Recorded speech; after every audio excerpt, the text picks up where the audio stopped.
At 4:30 in the morning, CO Hana had no idea that refusing to betray her employer would seal her fate forever. The scared men who cornered her at the bus stop wanted information about Seoul's most dangerous mafia boss, and when she said no, they marked her for death. What Hana didn't know was that Ryu Min-jae had been watching her for months, that her quiet loyalty had already captured the heart of a man who'd sworn never to love again. By dawn, she'd be living in his private wing as his protected prisoner, her grandmother's medical bills mysteriously paid in full, and 3 bodies would be cooling in a warehouse across the city. But the real betrayal? It would come from the one person Min-jae trusted most, family, who saw her not as salvation, but as the perfect weapon to destroy him. Subscribe and tell me in the comments, have you ever had someone's protection become your prison? The clinic receipt crinkled in Hana's pocket as she waited for the bus. 4:30 in the morning meant empty streets and shadows that moved wrong. She pulled her coat tighter. The wire transfer had taken most of her wages again, but grandmother's medication couldn't wait. "Hey, girl." 3 men stepped from the alley beside the bus stop. Hana's breath caught. The one in front had scars across his knuckles and teeth stained yellow. "We know where you work," he said. "Big house on the hill." Hana stepped backward. "I don't know what you mean." "Sure you do. Ryu Min-jae's place. We want his schedule." Her stomach dropped. Everyone in Seoul knew that name. The boss who controlled the docks and half the city's underground. She cleaned his house and served his tea. Nothing more. "I just clean," Hana said. "I don't know anything." The scarred man laughed. "Everyone knows something. When does he eat? When does he sleep? When does he leave?" "I told you. I don't know." His fist caught her arm before she could dodge. Pain shot through her shoulder. Hana stumbled but didn't fall. The bus rounded the corner, headlights cutting through the dark. "Think about it," the man said. "We'll ask again tomorrow." Hana ran for the bus doors. Her arm throbbed where he'd hit her, but she made it inside. The driver barely looked up as she found a seat in the back. Blood soaked through her sleeve, dark and sticky. The estate gates opened as the bus dropped her at the main road. Hana walked up the long driveway, past the cameras and motion sensors. The service entrance was still locked. She had 20 minutes before the other staff arrived. In the small bathroom beside the kitchen, Hana rolled up her sleeve. The skin was split and swelling. She pressed a towel against it until the bleeding slowed. Makeup covered most of the bruising on her face. The corridor lights flickered on. Footsteps echoed from the main hall. Hana felt her chest tighten. Nobody was supposed to be awake yet. "Miss Seo." She turned. Ryu Min-jae stood in the doorway, perfectly dressed despite the early hour. His dark eyes swept over her face and stopped at her sleeve. Blood had seeped through the fabric again. "Sir," Hana said, "you're early today. So are you." His voice was calm, but his gaze stayed fixed on her arm. "You're bleeding." "It's nothing." "A small accident." Min-jae stepped closer. Something shifted in his expression. "Show me." "Really, sir, it's fine. I can work." "I didn't ask if you could work. I said, show me." Hana's hands shook as she rolled up her sleeve. The cut was deeper than she'd thought. Min-jae studied it without touching her. His jaw tightened. "Soak," he called. A lean man appeared in the doorway. His hair was grey at the temples and his movements were quiet as smoke. Hana had seen him around the house, but they'd never spoken. "Get Dr. Kim," Min-jae said. "Now." "Sir, please," Hana said. "I pay my own debts. I take care of my own body." Min-jae looked at her then. Really looked, as if seeing her for the first time. "Not in my house." Dr. Kim arrived 15 minutes later with a black medical bag. He stitched the cut while Hana sat rigid on a kitchen stool. Min-jae watched from across the room, arms crossed. 12 stitches, doctor," Kim said. "Keep it dry for 3 days. Come back if it opens." After he left, the kitchen felt too quiet. Hana stood to prepare the morning tea service. Her arm burned, but she ignored it. Min-jae hadn't moved from his spot by the window. "Who did this?" he asked. "I fell," Hana said. "On the way to work?" "You fell on someone's fist." She measured tea leaves into the silver pot. "I'm clumsy sometimes." "Try again." Hana's breath caught. She knew that tone. Patient, but unmovable. The voice of someone used to getting answers. "Some men were asking questions," she said finally. "About you. About the house. I told them I didn't know anything. What kind of questions? Your schedule. When you eat. When you sleep. When you leave the property. Min-jae was quiet for a long moment. You told them no. Of course I told them no. Something shifted in his face. Not quite a smile, but close. Good. Seok will drive you home tonight. And tomorrow. And every night after that. Sir, that's not necessary. It's not a request, Miss Seo. He left, without drinking his tea. Hannah stared at the untouched cup and felt something cold settle in her chest. She'd worked in the Ryu house for 6 months and never caused trouble. Now trouble had found her anyway. Madame Choi bustled into the kitchen an hour later, all sharp elbows and sharper eyes. She'd run the household staff for 15 years and missed nothing. You look pale, she said to Hannah. Are you sick? Just tired? Madame Choi's gaze lingered on the bandage peeking from Hannah's sleeve. The boss was asking questions about the staff roster this morning. About you specifically. Hannah felt her stomach drop. What kind of questions? How long you've worked here? Where you live? If you have family? Madame Choi began preparing vegetables for lunch. His attention isn't always gentle, girl. Be careful what you wish for. I didn't wish for anything. Maybe not. But you have it now. Hannah carried the afternoon tea service to Min-jae's study. He sat behind a massive desk, reading reports. Sunlight slanted through tall windows, catching the silver at his temples. He was 33 but looked older, harder. She set the tea tray on the side table and began arranging the cups. The lemon slices went on the small plate, just so. The sugar bowl to the right, exactly the way she'd been taught. Min-jae looked up from his papers. His eyes found hers and held them. Sit down. Sir, sit down. Hannah perched on the edge of the chair across from his desk. Her back stayed straight, hands folded in her lap. How long have you worked here?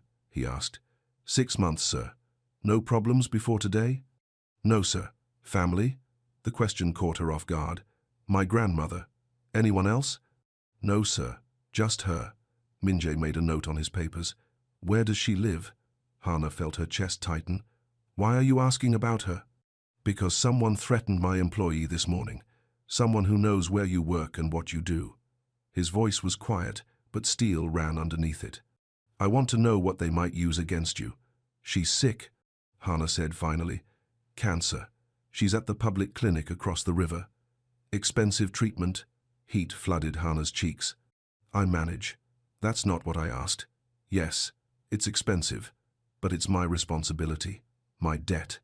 Something shifted in Min-jae's expression again. You send money to the clinic every morning, before you come to work. It wasn't a question. Hannah nodded anyway. How much? Sir, how much, Miss Seo? Most of my wages, she whispered. But I still work. I'm never late. I do my job. I know you do. He set down his pen and looked at her directly. The men who hurt you, did they follow you here? I don't think so. But you're not sure? No. I'm not sure. Min-jae picked up his phone and dialed a number. Increase perimeter patrols. Set cameras on the outer wall. Check the service road every hour. He hung up and looked at Hannah again. You'll stay late tonight.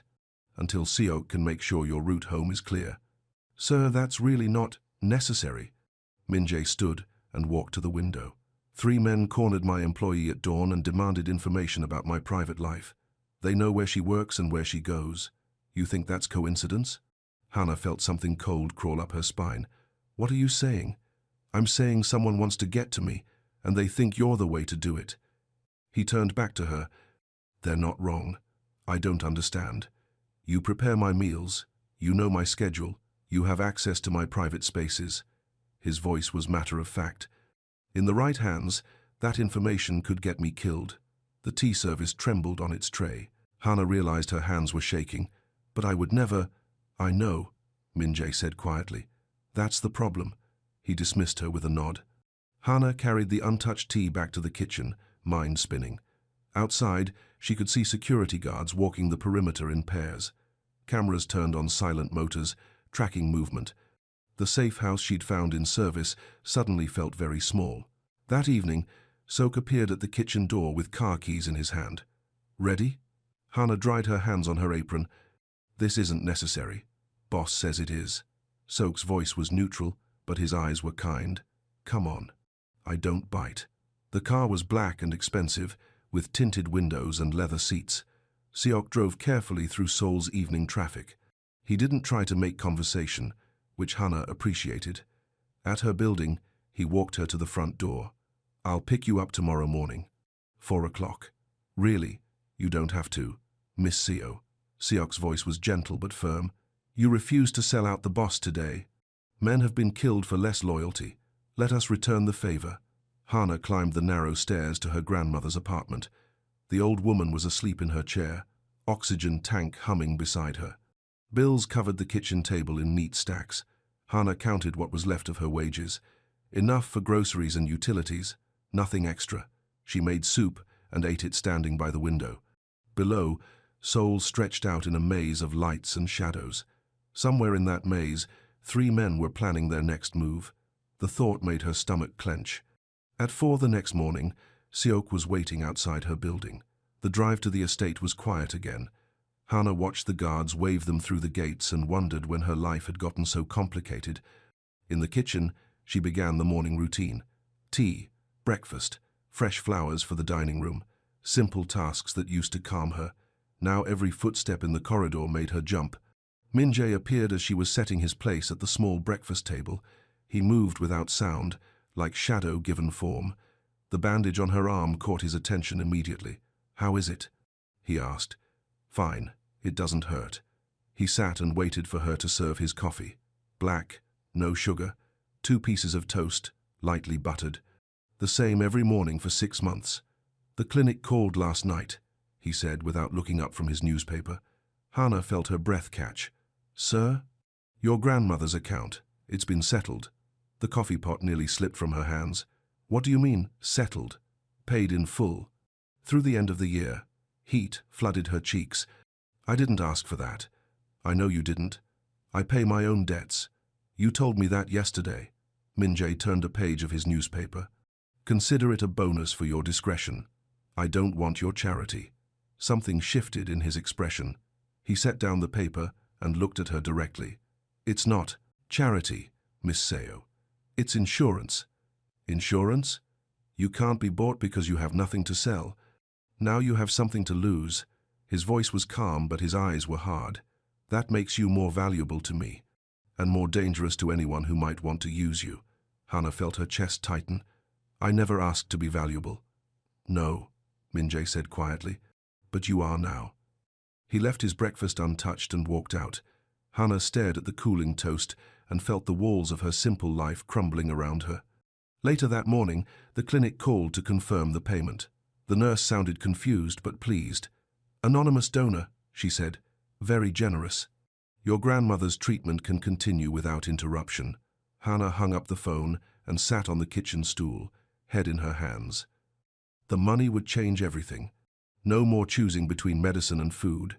No more sleepless nights calculating costs. Her grandmother would live, but the price felt impossibly high. "You look like someone died," Madame Choi said from the doorway. "Maybe someone did," Hana whispered. That afternoon, the security alert came during lunch service. 2 men had been spotted near the outer wall, photographing the grounds. They disappeared before the guards could reach them, but the cameras caught their faces. Min-jae reviewed the footage in his study. Hana brought tea and tried not to look at the monitors. On the screens, 2 strangers circled the estate like wolves testing a fence. "Do you recognize them?" Min-jae asked. Hana glanced at the screens and felt her blood freeze. One of the men had scars across his knuckles and yellow teeth. "The one on the left," she whispered. "He was there yesterday morning." "Are you sure?" "He hit me." "I remember his face." Min-jae made a phone call in rapid, clipped sentences. More guards, new camera angles, background checks on anyone who'd shown interest in the property. When he hung up, he looked at Hana with something that might have been concern. "Pack a bag," he said. "Sir, a small bag, 1 night's clothes, personal items. I don't understand. You're moving into the main house, tonight." Hana felt her world tilt sideways. "I can't do that." "You can and you will. I have my own room, in the service quarters. It's perfectly safe. The service quarters have exterior windows and a door that opens to the gardens." Min-jae stood and moved to the window. They're isolated from the main security grid. If someone wanted to take you, that's where they'd start. You're talking about kidnapping. I'm talking about leverage. His voice was quiet but certain.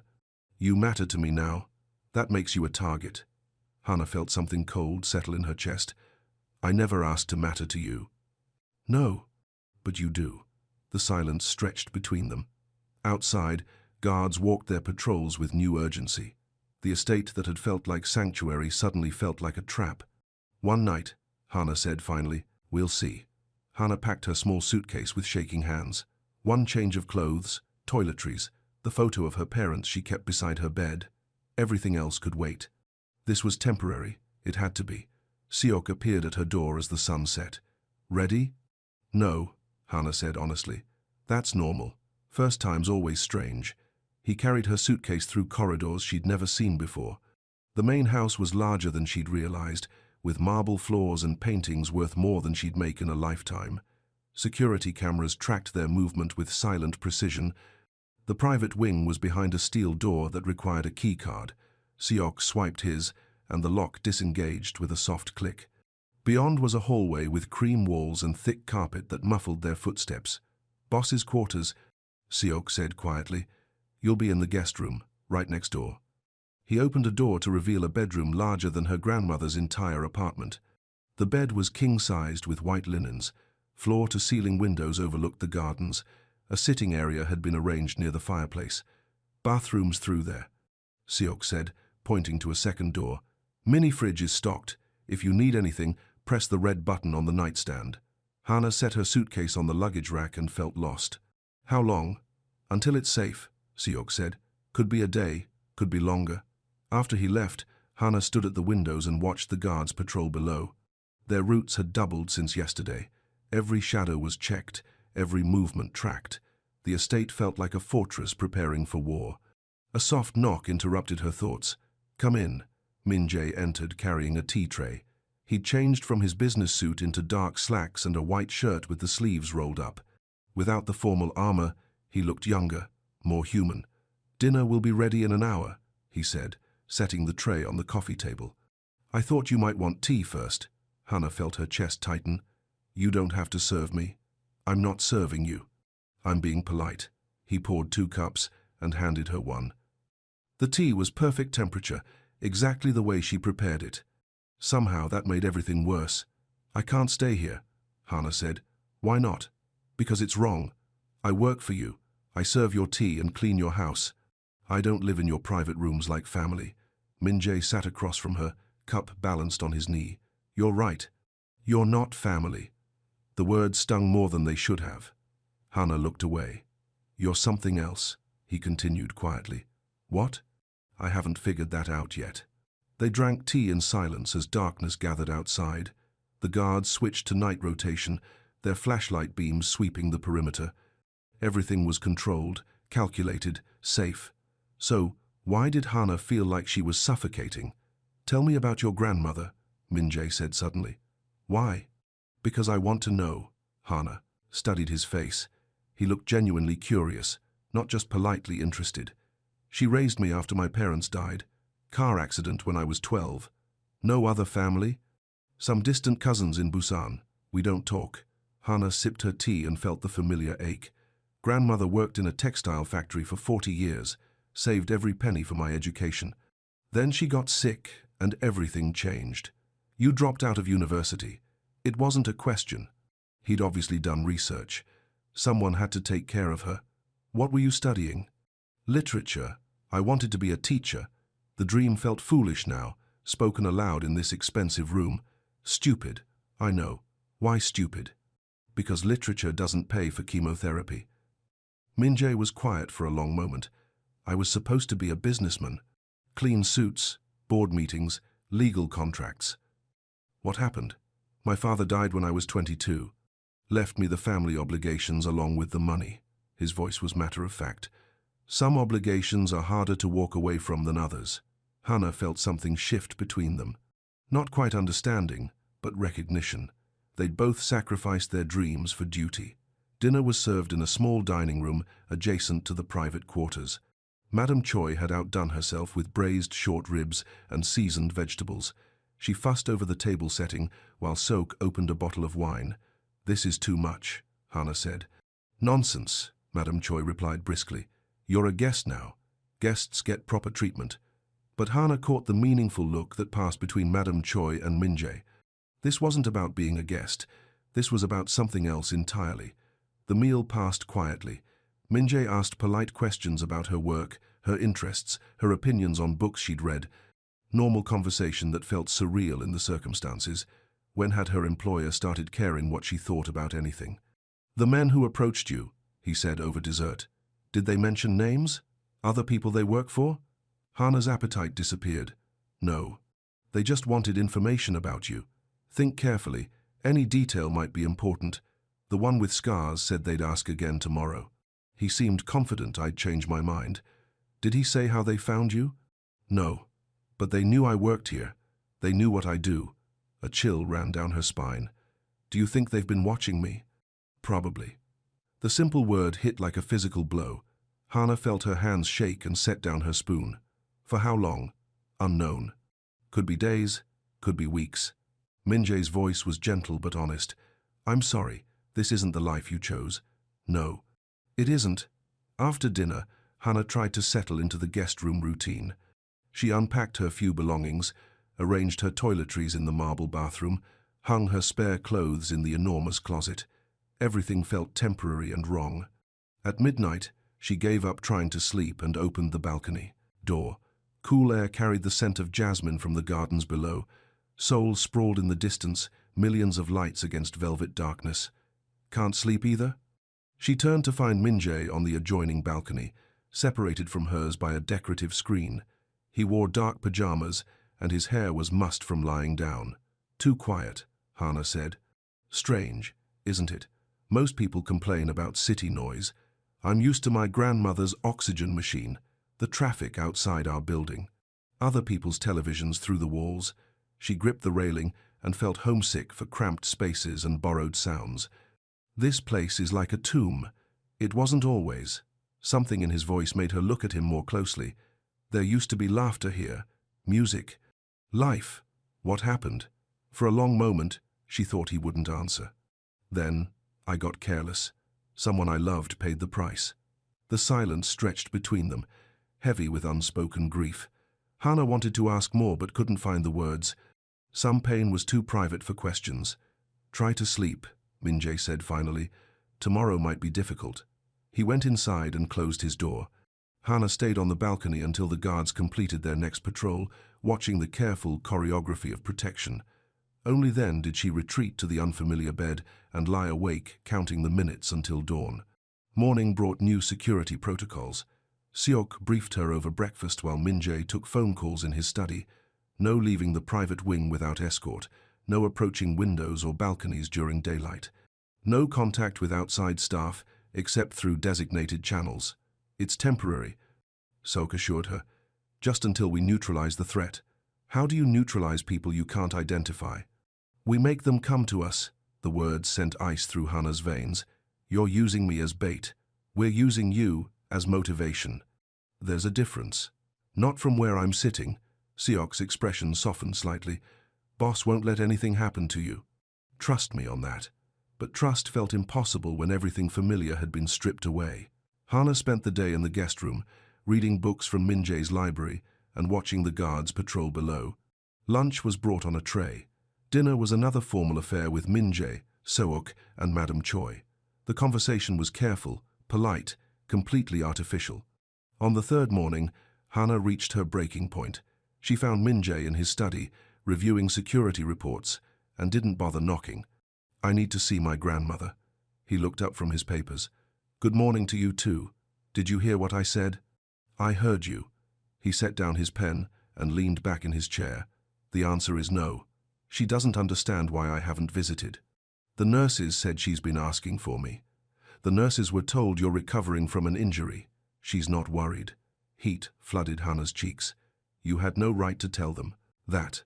I had every right to protect your grandmother from unnecessary stress." His voice was calm but final. "If she knew you were in danger, what do you think that would do to her condition?" The logic was sound but infuriating. Hana felt trapped between her need for freedom and her grandmother's fragility. "One visit," she said, "with guards, in a secure car, whatever you need to feel safe." "No, then, I'm leaving." Min-jae stood slowly. "No, you're not. You can't keep me here against my will, can't I?" The question hung between them like a blade. Hana felt her breath catch as the full scope of her situation became clear. She wasn't a guest. She was a prisoner in a golden cage. "This is kidnapping," she whispered.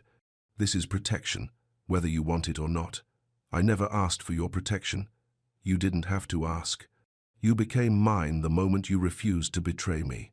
Something shifted in his expression, revealing depths she hadn't seen before. "I don't abandon what's mine."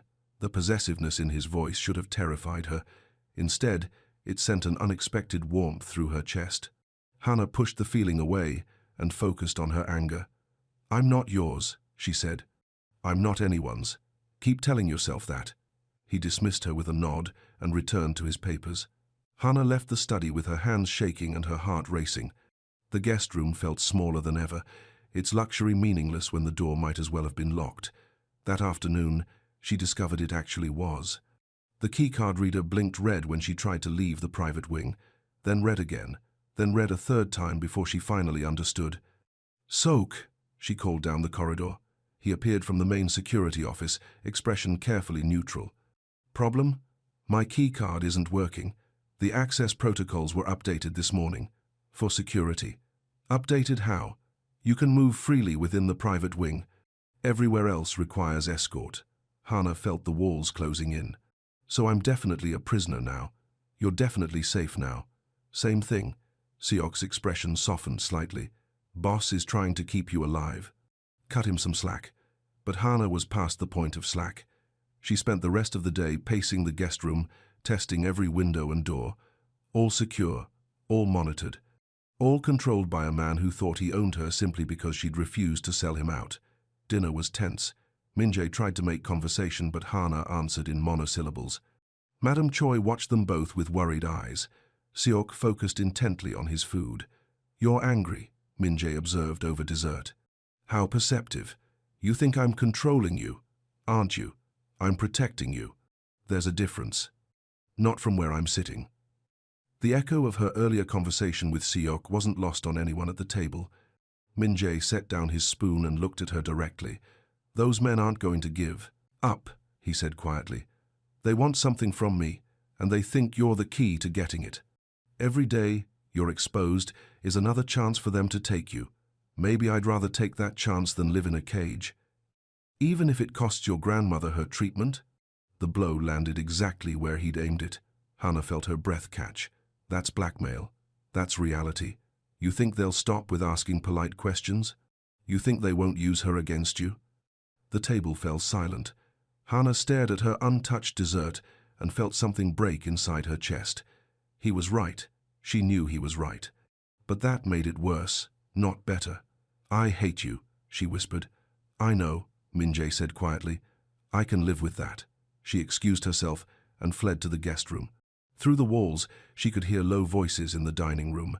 Madam Choi's concerned questions, Seok's reassuring answers, Min-jae's quiet instructions, all of them talking about her, planning around her, making decisions for her. At midnight, she heard his door open and close, footsteps in the hallway, a soft knock on her door. "Hana?" She didn't answer. After a moment, the footsteps retreated, but she could feel him on the other side of the wall, awake and listening. Two prisoners in their separate cells, both trapped by circumstances beyond their control. The next morning brought unexpected news. The clinic called to report that her grandmother was asking for books, specific titles she'd mentioned wanting to read. Medical texts about her condition, novels by authors she'd heard about on television. "She seems stronger," the nurse reported, "more engaged with her treatment. Whatever's changed in her situation, it's helping." After hanging up, Hana sat on the bed and felt tears threaten. The money Min-jae had paid was giving her grandmother hope. Quality time instead of constant worry about costs. The gift was generous and life-changing, but it came with strings attached to her soul. A soft knock interrupted her thoughts. "Come in." Min-jae entered, carrying a leather portfolio. He'd already dressed for the day in a charcoal suit that made his shoulders look even broader. His hair was perfect, his expression controlled. The armor was back in place. "I have something for you," he said. Inside the portfolio were university course catalogues, literature programs at 3 different schools, all private, all expensive, all marked with scholarship opportunities. "I don't understand," Hannah said. "When this is over, you'll have choices. Your grandmother's medical expenses are covered. You could finish your degree. Become that teacher you wanted to be." Hannah felt her chest tighten. In exchange for what? Nothing. "It's a gift. You don't give gifts without expecting something in return." Something shifted in his expression. "Maybe I'm hoping you'll remember that I'm not just your jailer. I'm also the man who wants you to have the future you dreamed of."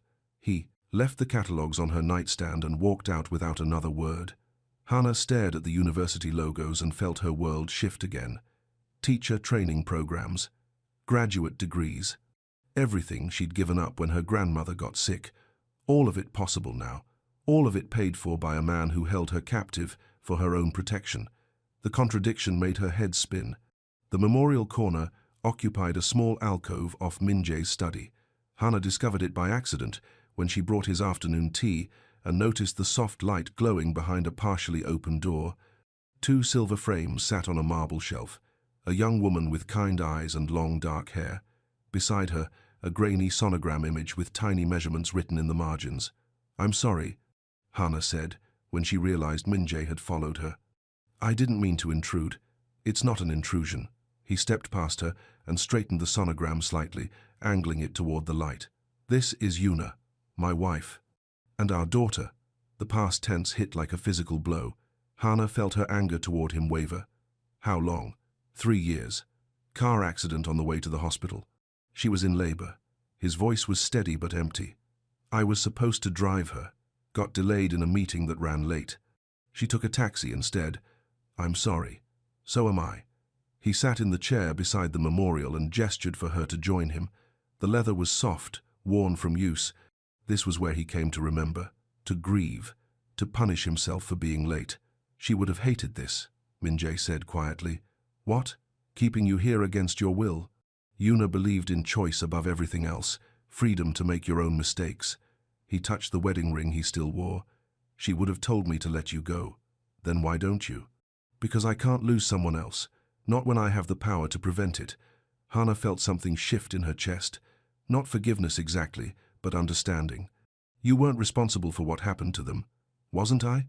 If I'd been on time, if I'd driven her myself, then you might all be dead. Or the accident might have happened differently, or not at all." She leaned forward and met his eyes. "You can't control everything by being careful enough. I can try, but you can't live." The silence stretched between them, heavy with shared grief. Hannah thought about her parents' accident, the phone call that had changed everything, the guilt she'd carried for being at school instead of home, as if her presence could have prevented a drunk driver from running a red light. "She was studying to be a lawyer," Minjae said suddenly. "Wanted to work in family court, help children caught in custody battles, said the law should protect the powerless, not just the wealthy. She sounds wonderful." She was. Too good for someone like me. He stood and walked to the window, but she saw something worth saving, convinced me I could be more than my father's legacy. "What? Changed your mind?" "She died, and I remembered that in my world, good intentions get people killed." Hannah felt her breath catch. "Is that what you think? That caring about me will get me killed?" "I think caring about you already has." The words hung between them like a confession. Minjae's shoulders were rigid, his hands clenched at his sides. 3 years of guilt and self-blame radiating from every line of his body. "You're not responsible for those men threatening me," Hannah said quietly. "Aren't I? They want something from me. They're willing to hurt you to get it." He turned back to her with eyes full of pain. "Everything I touch turns dangerous. Then, stop touching me. I can't." The admission was barely a whisper, but it hit her like thunder. Hannah felt something warm unfurl in her chest, dangerous and unwanted. She stood quickly, needing distance. "I should let you have your time here," she said. "Stay." The single word stopped her at the door. When she turned back, Minjae was sitting again, staring at the photographs with hollow eyes. I don't talk about them, he said. Haven't since the funeral. But sitting here with you feels right, like they approve. Hannah returned to her chair slowly. Tell me about her. About them. So he did. Stories about a woman who laughed too loud and argued with judges and brought home stray cats despite being allergic. About a pregnancy that had terrified and thrilled them both. About plans for a nursery and names they'd debated, and a future that had died in twisted metal and broken glass. When he finished, the sun had set, and the memorial glowed softly in the gathering dusk. Thank you, Min-jae said quietly. For what? For listening. For not trying to fix it. Hannah felt tears threaten. Some things can't be fixed. No. But maybe they can be survived. That night, sleep came easier than it had since she'd moved into the private wing. The guest room felt less like a prison and more like refuge. When she woke, sunlight was streaming through the windows and breakfast was waiting on a tray beside her bed. The morning routine resumed. Tea service, light cleaning, careful conversation over meals. But something had shifted between them. The hostility had cooled into watchful truce. Min-jae was still her captor, but now she understood why. Fear made people do terrible things, even good people. 3 days later, the fragile peace shattered. Hannah was arranging flowers in the dining room when Seok burst through the doors, phone pressed to his ear. His face was grim as he spoke in rapid, clipped sentences. "What's wrong?" she asked. Seok held up one finger, continuing his conversation. Through the study door, she could hear Min-jae's voice rising in anger.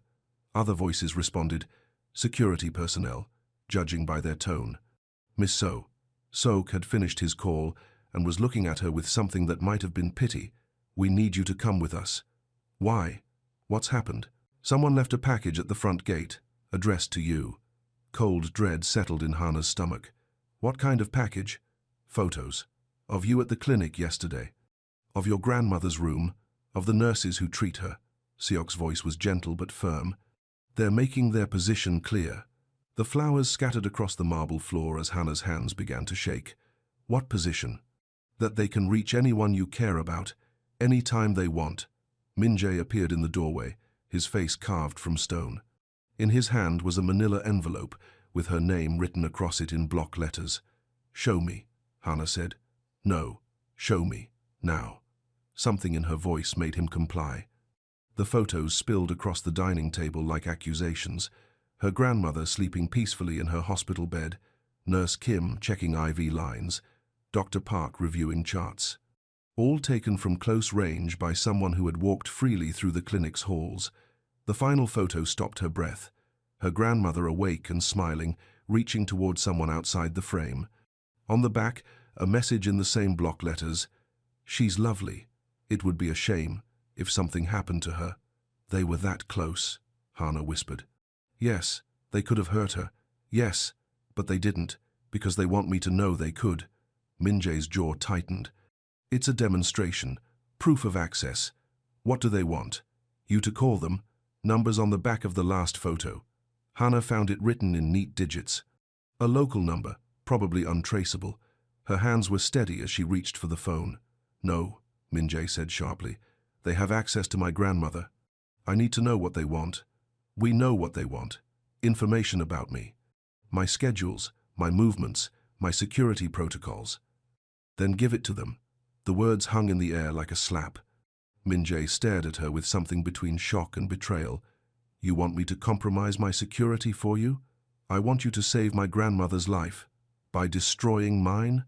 Hannah felt her chest tighten with fury and fear. "Your life isn't the one hanging in the balance.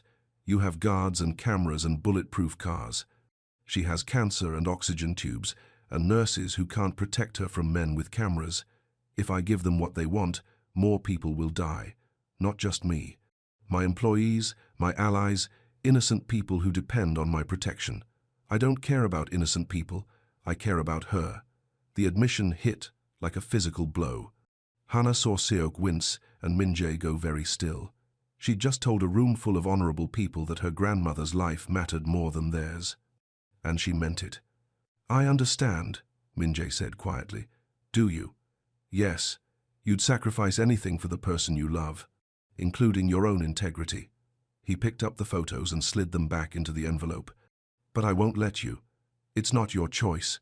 Yes, it is. Before she could protest, Min-jae was moving. Phone calls to clinic security. Orders to transfer her grandmother to a private facility with round-the-clock protection. Arrangements for medical staff who had been vetted and cleared through his security network. You can't just move her. Hana protested. She's fragile. The stress alone. Dr. Kim will oversee the transfer personally. She'll never know she's in danger. What about the cost? Already handled. Of course it was. Money solved everything in Min-jae's world. Problems disappeared with the right payment to the right people. But Hana couldn't shake the feeling that she'd just sold her soul for her grandmother's safety. The transfer happened that afternoon. Hana watched through security monitors as her grandmother was moved to a private room in Seoul's most exclusive medical facility. Armed guards disguised as orderlies, security cameras hidden in flower arrangements. Protection masquerading as luxury. She looks peaceful, Seok observed. She looks like a target. She was always a target. Now she's a protected target. Hana wanted to argue but couldn't find the words. Her grandmother did look peaceful, settled into a bed with clean white sheets and a view of a private garden. The oxygen machine was quieter, the monitoring equipment more sophisticated, better care in every measurable way, except for the invisible bars around it all. The men who took those photos, Hana said. What happens to them now? We find them, Min-jae said from behind her, and we make sure they understand the consequences of threatening what's mine. The possessiveness in his voice sent heat through her chest. Hana pushed the feeling away and focused on practical concerns. What if they don't give up? What if they find another way to get to her? They won't. How can you be sure? Because tomorrow morning, I'm going to send a very clear message about the price of threatening my family. I'm not your family. You are now. The words settled between them like a vow. Hana felt her breath catch as the full implication hit her. She wasn't just under his protection anymore. She was under his claim, part of his world, whether she wanted it or not. I never agreed to that, she whispered. You agreed when you let me save your grandmother's life. That's coercion. That's reality. You're mine now, Hana. The sooner you accept that, the easier this will be. She wanted to argue, to fight, to rage against the cage he'd built around her heart. But her grandmother was safe, fed and medicated and protected by the most powerful man in Seoul.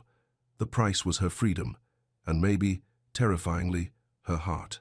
The call came at dawn. Hana woke to urgent voices in the corridor and the sound of car engines starting outside. She wrapped a robe around her shoulders and found Seok in the hallway, phone pressed to his ear. What's happening? She asked. They made their move, Seok said grimly. Fake emergency at the clinic. Someone called, saying your grandmother had taken a turn for the worse. Ice flooded Hana's veins. Is she all right? She's fine. Safe in the private facility. But you didn't know that when the call came in. Seok's expression was grim. You were supposed to panic, rush out without thinking. Make yourself vulnerable. But I didn't get a call, because we intercepted it. Clinic staff have orders to verify any emergency through our security first. Seok pocketed his phone. The trap was set for you, but we sprung it on them instead. Through the windows, Hana could see black cars disappearing down the driveway. Min-jae's response team heading out to clean up whatever mess the morning had brought. She felt sick thinking about what that cleanup might involve. Where's Min-jae? Handling the situation personally. What does that mean? Seok's expression shuttered. It means you don't need to worry about those men anymore. The certainty in his voice sent a chill through her. Hana wrapped her arms around herself and tried not to think about what handling the situation looked like when Ryu Min-jae was involved. Breakfast was served in the private dining room, but Hana couldn't eat. Every time she closed her eyes, she saw her grandmother's peaceful face on the security monitor. Safe but surrounded by guards who carried guns and answered to a man capable of making people disappear. You're worried about him, Madame Choi observed, setting down a fresh pot of tea. About who? The boss. You keep looking at the door. Hana felt heat rise in her cheeks. I'm worried about everyone. Madame Choi's knowing look suggested she wasn't fooled. He'll be back. This kind of work doesn't take long when you know what you're doing. What kind of work? The kind that ends problems permanently. The words hung heavy between them. Hana understood what Madame Choi wasn't saying directly. Men had threatened what belonged to Min-jae. Those men would not be threatening anyone ever again. She should have been horrified. Should have felt sick at the thought of violence done in her name. Instead, she felt something dangerously close to relief. Her grandmother was safe. She was safe. The price for that safety was blood on hands she'd never have to see. Min-jae returned as the sun reached its peak. Hana heard his car in the driveway and found herself moving toward the windows before she could stop herself. He emerged from the passenger seat, looking perfectly composed. Dark suit unwrinkled, silver hair neat, face calm as marble. No visible signs of whatever he'd done that morning. "Miss Seo," his voice carried from the foyer as he entered. "Could you join me in my study?" She found him standing behind his desk, hands clasped at his back. Sunlight streamed through the tall windows, casting sharp shadows across his face. He looked every inch the powerful businessman, except for his eyes. They carried weight that hadn't been there at dawn. "It's finished," he said, without preamble. "Finished? The men who threatened you, they won't be a problem anymore." Hana felt her breath catch. What happened to them? What needed to happen? That's not an answer. Min-jae moved to the window and looked out at his carefully manicured grounds. "Some questions are better left unasked. And if I ask anyway, then I'll tell you. But you won't like the answer." Silence stretched between them. Hana stared at his profile and saw the exhaustion hidden beneath his controlled exterior. Whatever he'd done that morning had cost him something. "I don't need to know," she said quietly. "No, you don't. But I need to know my grandmother is safe." "She is. Completely and permanently safe." The certainty in his voice was absolute, final. Hana felt something loosen in her chest that had been tight for days. "Thank you," she whispered. Min-jae turned to face her fully. Something shifted in his expression, revealing depth she hadn't seen before. "There's something else." "What?" The men who took those photographs, they weren't working alone." Cold dread settled in her stomach. "What do you mean?" "They were hired. Contracted by someone who wanted leverage against me." His voice was quiet, but steel ran underneath it. "Someone close enough to know about you, about your importance to me." "Who?" "My uncle, Ryu Dongmin." Min-jae's jaw tightened. "Family." The word hit like a physical blow. Hana had heard whispers about the family patriarch who controlled business interests across 3 countries. A man who demanded absolute loyalty and punished betrayal without mercy. Why would he target me? Because he thinks I'm getting soft, distracted by personal concerns instead of focusing on business. Min-jae's hands clenched at his sides. "He decided to prove his point by putting you in danger. To teach you a lesson? To remind me that caring about people makes them weapons in other people's hands." Hana felt sick. "So, this was all a test? A demonstration?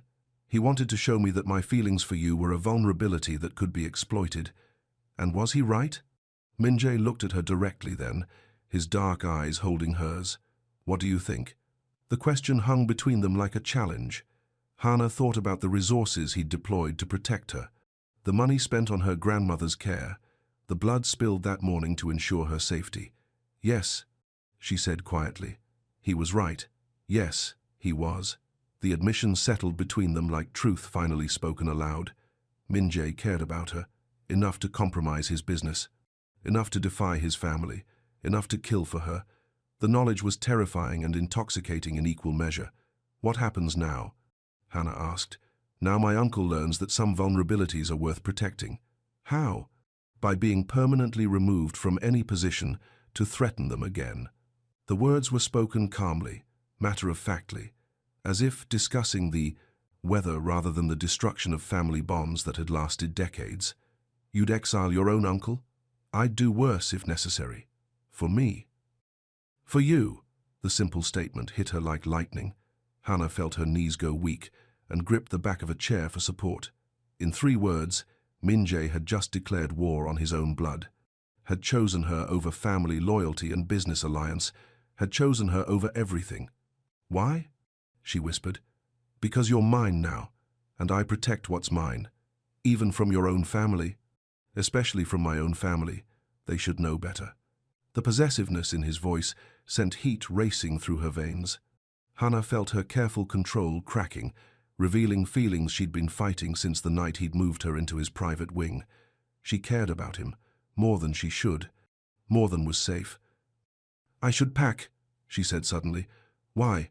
"Because this is over. The threat is gone. I can go home now." Minjae went very still. "Is that what you want?" "It's what makes sense." "That's not what I asked." Hana felt her chest tighten with panic and longing. The truth was she didn't want to leave, didn't want to return to her empty apartment and lonely routine, didn't want to give up the safety and luxury and impossible intimacy of living in his world.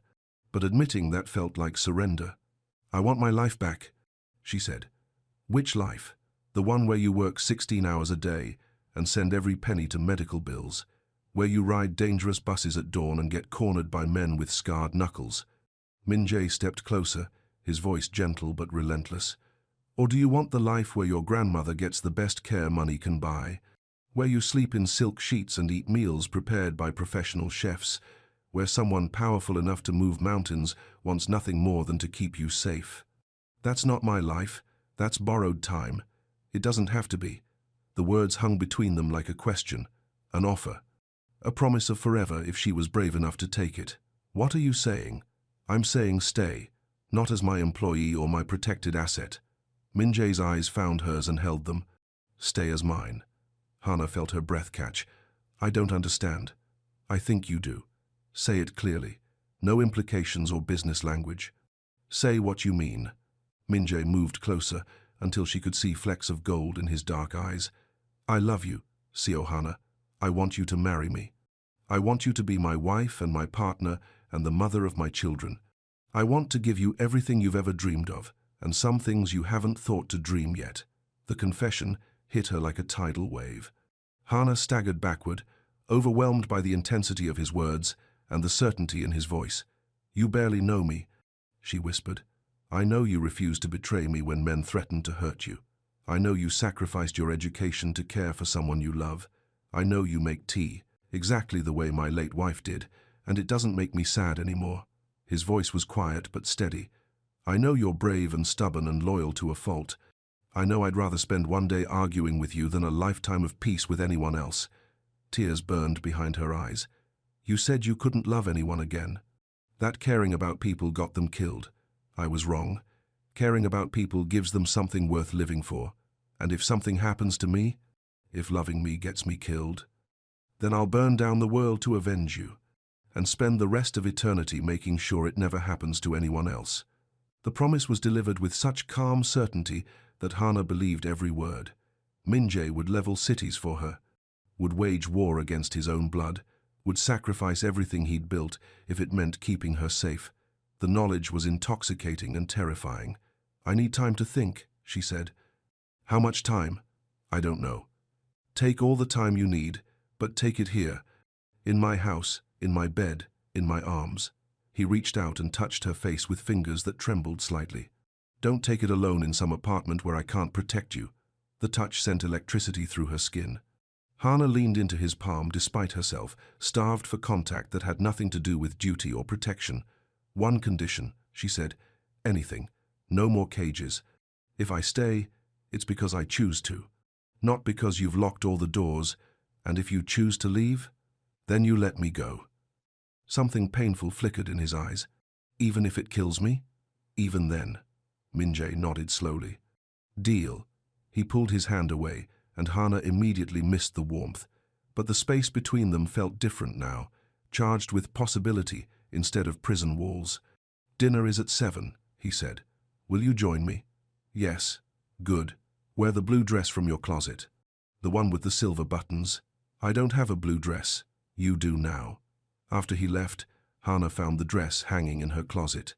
Midnight blue silk with tiny silver buttons down the back. The kind of dress that cost more than most people made in a month.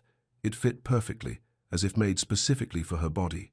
Which, she realized, it probably had been. Dinner was served on the private balcony overlooking the gardens. Candlelight flickered between them as they ate and talked about books and music and dreams they'd abandoned. The conversation felt different now that everything was in the open, more honest, more intimate, more dangerous. "Tell me about the woman you want to be," Minjae said over dessert.